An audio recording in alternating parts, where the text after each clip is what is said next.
Bismillahirrahmanirrahim. Assalamualaikum warahmatullahi wabarakatuh. Salam sejahtera bagi kita semua. Perkenalkan, saya Ibnu Imam Al-Ayubi, dosen dari Institut Darul Falah Bandung Barat. Pada kesempatan ini, saya akan membahas moderasi beragama sebagai salah satu fondasi penting dalam kehidupan akademik, sosial, dan kebangsaan. Di tengah masyarakat Indonesia yang majemuk, moderasi beragama menjadi pendekatan yang memungkinkan setiap individu menjalankan keyakinannya secara utuh, sekaligus menghormati keberadaan dan hak orang lain dalam kehidupan bersama. Untuk sesi ini, moderasi beragama diorientasikan dalam ruang akademik dan digital. 4 pilar resolusi dan tujuan analisis. Kasus-kasus ini disusun untuk mendorong analisis, dialog, dan pencarian solusi yang objektif, bukan untuk menyalahkan kelompok tertentu. Moderasi beragama dapat dipahami sebagai cara pandang, sikap, dan praktik beragama yang mengambil posisi tengah, tidak berlebihan, serta menjunjung tinggi nilai keadilan, keseimbangan, dan penghormatan terhadap keberagaman. Konsep ini dibangun atas 4 pilar utama, yakni komitmen kebangsaan, toleransi, anti kekerasan, dan akomodatif budaya lokal. Yang pertama, terkait komitmen kebangsaan, menegaskan bahwa praktik keagamaan harus berjalan selaras dengan nilai-nilai kebangsaan, konstitusi, dan semangat persatuan. Kedua, tentang toleransi, yang merupakan kesediaan menghargai perbedaan keyakinan, pandangan, dan praktik keagamaan tanpa harus mengurangi keyakinan yang dianut masing-masing individu. Selanjutnya yang ketiga, tentang anti kekerasan, moderasi beragama menolak segala bentuk kekerasan, diskriminasi, dan tindakan ekstrim yang dapat merusak kehidupan sosial. Dan yang terakhir, terkait akomodatif terhadap budaya lokal, di mana keberagaman yang moderat mampu berdialog dengan budaya dan kearifan lokal selama tidak bertentangan dengan nilai-nilai kemanusiaan dan prinsip dasar agama. Keempat pilar tersebut bukan hanya konsep normatif, tetapi juga menjadi instrumen analisis terhadap berbagai persoalan sosial yang muncul di masyarakat, khususnya di era digital. Mengenai studi kasus pada section kali ini, di mana ceramah provokatif di media sosial yang dilatar belakangi oleh video viral, di mana penceramah seringkali menyesatkan agama lain dan menyebut mereka musuh.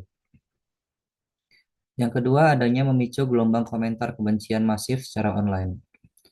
Latar belakang selanjutnya juga terhadap dampak fisik, di mana pemuda mulai memboikot interaksi sosial dunia nyata dengan warga berbeda agama. Sebagai ilustrasi, kita dapat mengkaji sebuah kasus mengenai ceramah provokatif ini yang beredar di media sosial. Untuk analisis kasus berdasarkan 4 pilar tersebut, di mana perspektif komitmen kebangsaan, narasi yang memecah belah masyarakat bertentangan dengan semangat persatuan dan nilai kebangsaan yang menjadi fondasi Negara Kesatuan Republik Indonesia. Terkait perspektif toleransi, kebebasan berpendapat memiliki batas etis dan sosial. Ketika suatu pernyataan merendahkan kelompok lain, maka nilai toleransi telah terabaikan. Selanjutnya terkait perspektif yang ketiga, yakni tentang anti kekerasan, di mana ujian kebencian atau ujaran kebencian dapat menjadi pemicu konflik sosial dan berpotensi melahirkan tindakan diskriminatif maupun kekerasan.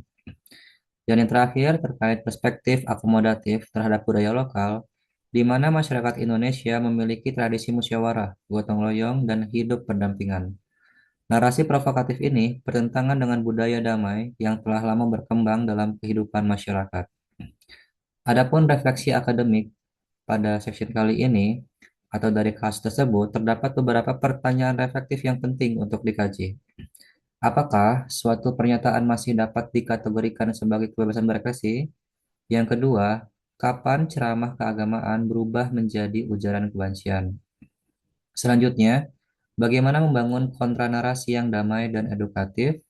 Dan yang keempat, bagaimana literasi digital ini berperan dalam menjaga harmoni sosial? Adapun target kompetensi, Yang perlu dikembangkan dalam kasus ini adalah literasi digital, deteksi ujaran kebencian, dan komunikasi damai.